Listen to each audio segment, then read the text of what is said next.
ABC ID অর্থাৎ academic bank credit account কিংবা ID অথবা আপার আইডি আপনি কিভাবে তৈরি করবেন। আপনি কিন্তু মোবাইল ফোন দিয়ে কয়েক মিনিটের মধ্যে এবিসি আইডি তৈরি করতে পারবেন। এই যে আইডি, এবিসি আইডির কাজ কী রয়েছে সেটা আমি আপনাদেরকে সংক্ষেপে বলছি। ধরুন আমি এই মুহূর্তে উচ্চ মাধ্যমিক পাশ করে কলেজে অ্যাডমিশন নেব, তখন আমাদের কিন্তু এবিসি অ্যাকাউন্ট নাম্বার কিংবা আইডি নাম্বার চাওয়া হয়। তার কারণ আপনি যখন কলেজের কোর্সটি কমপ্লিট করবেন, আপনি তো মার্কশিট কিংবা রেজাল্ট ইত্যাদি পাবেন।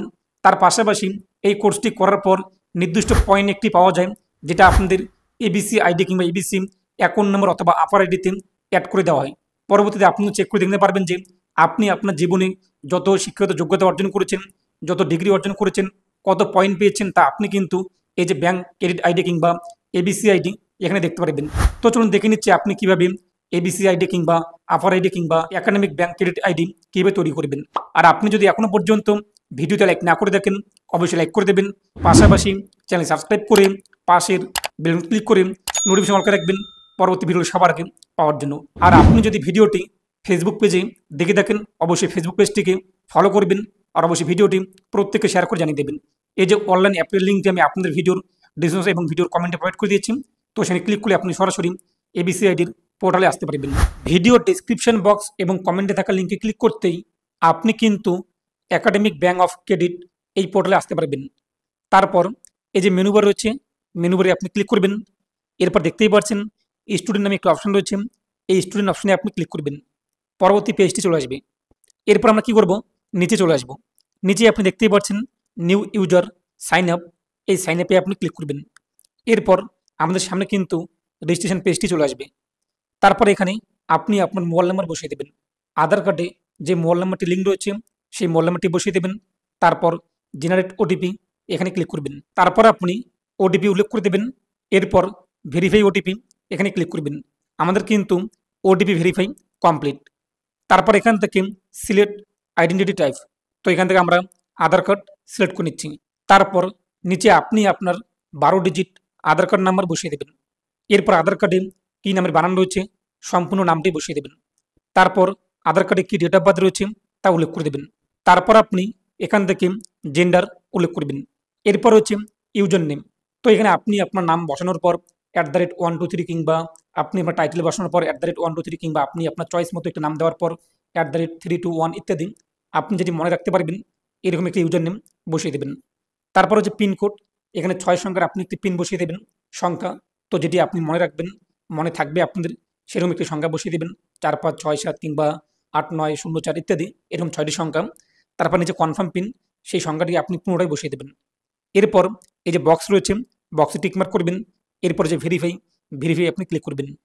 তো ভেরিফাই করতেই এই পেজটি আপনার কিন্তু লোডিং নেবে এবং দেখতেই পাচ্ছেন বলা হয়েছে ইউজার নেম অলরেডি এক্সিট, অর্থাৎ আমাদের কিন্তু এই ইউজার নেম অলরেডি কেউ ব্যবহার করেছে। এখন আমরা এটিকে এখান থেকে পরিবর্তন করে দেবো। তারপর নিচে রয়েছে ভেরিফাই আমরা ক্লিক করব। তারপর পরবর্তী পেজটি চলে আসবে। পরবর্তী পেজে আপনাদের ক্রেডিট তথ্য চলে আসবে, প্রোফাইল ইনফরমেশন, নাম, ডেট অফ বার্থ, জেন্ডার ইত্যাদি। নিচে আপনি চলে আসবেন। নিচে আসার পরে যে অ্যালাউ রয়েছে অ্যালাউয়ে আপনি ক্লিক করবেন। তারপর হচ্ছে কিন্তু processing your request please wait, তো আপনি কিছুক্ষণ এখানে ওয়েট করবেন, এটা আপনার কিন্তু লোডিং নেবে। এরপর দেখতেই পাচ্ছেন your KYC verification is pending. এরপর এখান থেকে সিলেক্ট আইডি তা সিলেক্ট করবেন, Aadhaar card, PAN card, driving licence. আমরা আধার কার্ড সিলেক্ট করলাম। তারপর যে প্রসেস উইথ কেওয়াইসি এখানে আমরা ক্লিক করব। তো এখানে ক্লিক করতে আমাদের সামনে কিন্তু পরবর্তী পেজটি চলে আসবে। পরবর্তী পেজে আপনি দেখতেই পাচ্ছেন আপনার নাম, date of birth, gender, mobile number ইত্যাদি কিন্তু শো হবে। তারপর নিচে আপনি চলে আসবেন। এখানে আপনি আপনার 12 ডিজিট আধার কার্ড নাম্বার বসিয়ে দেবেন। তারপরে ভেরিফাই আপনি ক্লিক করবেন। তো ভেরিফাই ক্লিক করতেই এটা আমাদের সামনে কিন্তু লোডিং নেবে, আপনি কিছুক্ষণ ওয়েট করবেন। পরবর্তী পেজে আপনি দেখতেই পাচ্ছেন আধার কার্ডে যে মোবাইল নাম্বার লিঙ্ক রয়েছে সেই মোবাইল নাম্বারে কিন্তু ওটিপি আসবে, ওটিপি আপনি বসিয়ে দেবেন। তারপর সাবমিটে ক্লিক করবেন। তো সাবমিটে ক্লিক করতেই এই পেজটি আমাদের কিন্তু ভেরিফাই কমপ্লিট হয়ে যাবে। তো আপনি কিছুক্ষণ ওয়েট করবেন, দেখতেই পাচ্ছেন পেজটি আমাদের সামনে লোডিং নিচ্ছে। আমরা কিছুক্ষণ এখানে ওয়েট করব এবং অটোমেটিক রিডাইরেক্ট হয়ে আমাদের সামনে কিন্তু যে মেন আমাদের প্রোফাইল ড্যাশবোর্ড তা চলে আসবে। তো এখানে আপনি দেখতেই পাচ্ছেন আইডেন্টিটি টাইপ, তো এখান থেকে আপনি একটি টাইপ সিলেক্ট করবেন। আপনাদের কাছে কি রোল নাম্বার রয়েছে নাকি রেজিস্ট্রেশন নাম্বার রয়েছে নাকি এনরোলমেন্ট নাম্বার রয়েছে নাকি আপনি একজন নতুন শিক্ষার্থী অ্যাডমিশন হবেন, যদি সেটি হয়ে থাকেন তো নিউ অ্যাডমিশন এটি সিলেক্ট করবেন। যদি উপরে কোনোটি না তো নান আপনি উল্লেখ করবেন। যারা ইতিমধ্যে মাধ্যমিক পাস করছে কিংবা পড়াশোনা করছে কিংবা উচ্চ মাধ্যমিক কিংবা গ্র্যাজুয়েট কিংবা পোস্ট গ্র্যাজুয়েট তো আপনি আপনার অ্যাকর্ডিং এখানে রোল নাম্বার সিলেক্ট করার পর আপনি আপনার মাধ্যমিক রোল নাম্বার বসাতে পারেন, অথবা আপনি যদি নিউ অ্যাডমিশন করে থাকেন সেটা নিউ অ্যাডমিশন এটি সিলেক্ট করবেন। এরপর বলা হচ্ছে কোন ইউনিভার্সিটি কিংবা কলেজে আপনি অ্যাডমিশন হচ্ছেন, এখান থেকে আপনি তা সিলেক্ট করে নেবেন। তো সার্চ করতে কিন্তু আপনার সামনে চলে আসবে, আপনি দেখতেই পাচ্ছেন নিচে। এরপর এখান থেকে আপনি তা সিলেক্ট করে নেবেন। অ্যাডমিশন ইয়ার, আপনি কোন সালে অ্যাডমিশন হচ্ছেন, আমরা যেহেতু 2025 অ্যাডমিশন হবো, তো আপনি ওরা অ্যাকর্ডিং তা সিলেক্ট করবেন। তারপর সাবমিট ক্লিক করবেন। তো সাবমিট করতে আপনার কিন্তু প্রোফাইল কমপ্লিট। দেখতেই পাচ্ছেন আপার স্টুডেন্ট অ্যাকাউন্ট ক্রেডিট। তো আপনার কিন্তু এবিসি আইডি কমপ্লিট। এই যে দেখতেই পাচ্ছেন ইউর আপার আইডি, এটি আপনাদের কিন্তু এবিসি আইডি কিংবা আপার আইডি কিংবা অ্যাকাউন্ট ব্যাংক ক্রেডিট আইডি। এই যে গো টু ড্যাশবোর্ড, এই গো টু ড্যাশবোর্ডে আপনি ক্লিক করবেন। তো আপনি দেখতেই পাচ্ছেন আমাদের কিন্তু এবিসি আইডি অথবা আপার আইডি কমপ্লিট। এই যে নাম্বারটি দেখতেই পাচ্ছেন, এখন আপনাদের যদি এবিসি আইডি নাম্বার কিংবা আপার আইডি নাম্বার চাই যে কোনো শিক্ষা প্রতিষ্ঠান, তখন আপনাদের কিন্তু এই যে 416 যেটা আপনাদের রয়েছে এই নাম্বারটি প্রোভাইড করতে হবে, এবং এটিকে আপনি স্ক্রিনশট করে নেবেন এবং প্রিন্ট করে আপনার কাছে রেখে দেবেন। যখন আপনার শিক্ষা প্রতিষ্ঠান কোনো জেরক্স চাবে আপার আইডি কিংবা এবিসি আইডির, তখন আপনি এটিকে জেরক্স দিয়ে দেবেন। তো এই ছিল আপডেট।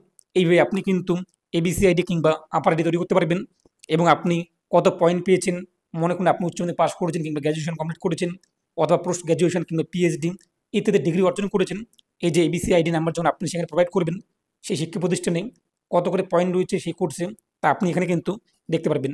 অর্থাৎ আপনি আপনার লাইফে যতগুলো যোগ্যতা অর্জন করেছেন সেই ভিত্তিতে কত করে পয়েন্ট, তা এখানে কিন্তু যোগ হবে। তো এই ছিল আপডেট। ভিডিওটি অবশ্যই প্রত্যেককে শেয়ার করে জানিয়ে দেবেন, যাতে প্রত্যেকে খুব সহজে বাড়িতে বসে মোবাইল ফোন দিয়ে একাডেমিক ব্যাংক ক্রেডিট আইডি অথবা আপার আইডি তৈরি করতে পারে। তো প্রত্যেকে ভালো থাকুন এবং সুস্থ থাকুন।